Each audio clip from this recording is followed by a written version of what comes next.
Assalamualaikum warahmatullahi wabarakatuh. Selamat bergabung di Belajar Kimia bersama saya Alpi Rizkina Lubis. Kali ini kita akan membahas mengenai teori asam basa larutan. Pernahkah kamu memakan buah jeruk? Jika pernah, bagaimana dengan rasanya? Ya, rasanya asam, karena jeruk termaksud larutan yang bersifat asam. Pernahkah kamu memakan sabun? Pasti rasanya sangat pahit. Ini adalah salah satu ciri dari basa atau sifat dari basa. Svante August Arrhenius merupakan seorang ilmuwan Swedia. Di bidang kimia, Arrhenius mendasari perhitungan kekuatan asam basa yang dikenal sebagai teori asam basa Arrhenius. Menurut Arrhenius, asam adalah zat yang dapat melepaskan ion H positif di dalam air, sehingga konsentrasi ion H positif dalam air akan meningkat. Dua tabung kimia berikut berisi dua cairan yang berbeda. Tabung di sebelah kiri berisi H2SO4, sedangkan tabung di sebelah kanan berisi H2O atau air. Ketika sampel cairan H2SO4 diambil dan dimasukkan ke dalam air, setiap molekul H2SO4 terurai menjadi 2 ion H positif dan 1 buah ion SO4 2 negatif. Sehingga pada tabung 2 ion H positif lebih banyak, sehingga larutan H2SO4 bersifat asam menurut Arrhenius. Sedangkan basa merupakan zat yang dapat melepaskan ion OH negatif di dalam air, sehingga konsentrasi ion OH negatif dalam air akan meningkat. Perhatikan dua tabung berikut. Tabung di sebelah kiri merupakan cairan NaOH dan di sebelah kanan H2O atau air. Ketika sampel cairan NaOH diambil, kemudian dimasukkan ke dalam air, setiap molekul NaOH terurai menjadi sebuah ion Na positif dan ion OH negatif.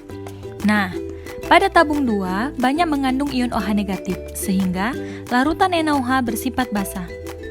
Pada tahun 1923, Johannes Nicolaas Bronsted dan Thomas Lowry secara terpisah mengusulkan teori yang membawa nama mereka, yaitu teori asam basa Bronsted-Lowry. Teori asam basa Bronsted-Lowry didasarkan dengan transfer proton antar molekul, di mana asam adalah spesies yang mendonorkan proton dan basa adalah akseptor proton.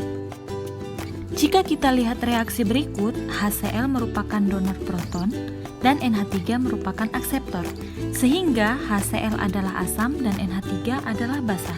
Selanjutnya, teori Lewis. Teori Lewis berdasarkan transfer elektron, di mana asam adalah menerima pasangan elektron bebas dan basa adalah pemberi pasangan elektron bebas.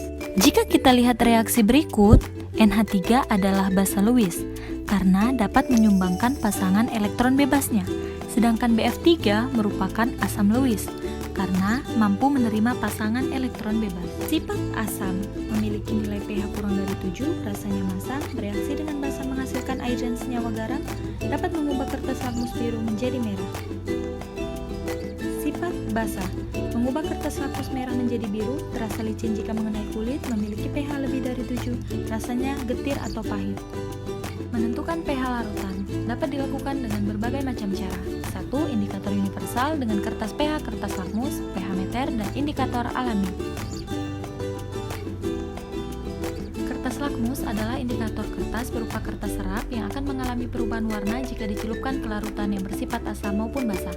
Kertas pH adalah indikator yang digunakan untuk menentukan apakah larutan yang dianalisis bersifat asam ataupun basa. pH adalah power of hidrogen yang memiliki skala 0-14, di mana asam memiliki pH 1-6, netral 7, dan basa 8-14.